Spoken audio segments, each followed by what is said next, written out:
All right, well, the Art Museum of Greater Lafayette is teaming up with the Purdue Black Cultural Center for an upcoming gallery that's going to feature African and African American history art that's going to be featured through March. And joining me this morning are Kendall Smith and Renee Thomas to talk about this. In fact, we're surrounded by some beautiful art. Would you briefly just tell me about a couple of these pieces? Especially, let's start with this one. This piece is by actually a Nigerian artist. He's a living artist, and his name is Lamidi Feke, and he's a fantastic wood carver. This is a very small relief of his. Yeah. However, in the art museum we have, I think, 11 or 12 pieces from different collections. Some of them, one of them is 8 feet tall. Wow. And completely three-dimensional. So he's a wonderful wood carver. He was named by UNESCO as a living treasure in 2006. So he's a world famous sculptor. Okay, and so you all are going to be doing a partnership.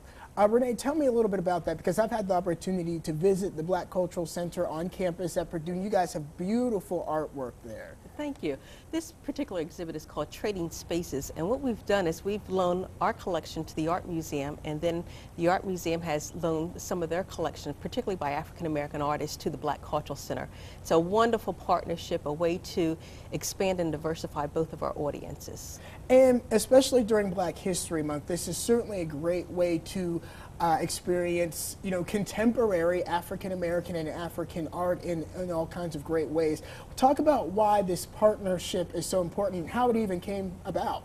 Well, Kendall and I met about a year ago and explored this, and we really both got so very excited because we know that sometimes the bridge becomes a barrier rather than a bridge, and we knew that oftentimes people who patronize the Black Cultural Center always don't go over to the Art Museum. The same is true for the Art Museum patrons. So this was just a fabulous way to introduce both of our collections to multiple audiences. That's wonderful. Well, we do have some information that we're going to put up there on the screen for folks that want to take a look. It's at the Art Museum of Greater Lafayette and also the Black Cultural Center.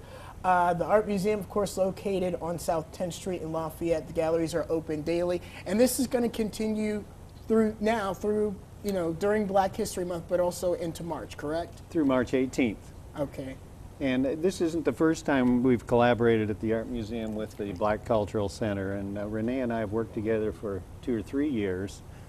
Last year we acquired a piece for our permanent collection, which the Art Museum of Greater Lafayette is an old institution here in our community. We were founded in 1909, and we acquired a piece by an African American sculptor named Preston Jackson, bronze sculpture, that commemorates the Civil War era and the freedom of slavery. And it's the last piece we've collected, but the first piece we collected was in 1914. Wow. By an African American artist named Henry Ossawa Tanner, who's now considered to be one of the most important early African American artists. So quite an our extensive museum history. has a long history with Yeah. collaborating with different cultures, including the African American All right, and great. African culture. That's wonderful. Thank you so much. Kendall, Thank you. thank you so much for joining us. Renee as well. Don't forget to check out that great art exhibit that's going on, again, now through March as well, and some beautiful pieces, as you can see here on our set. Coming up at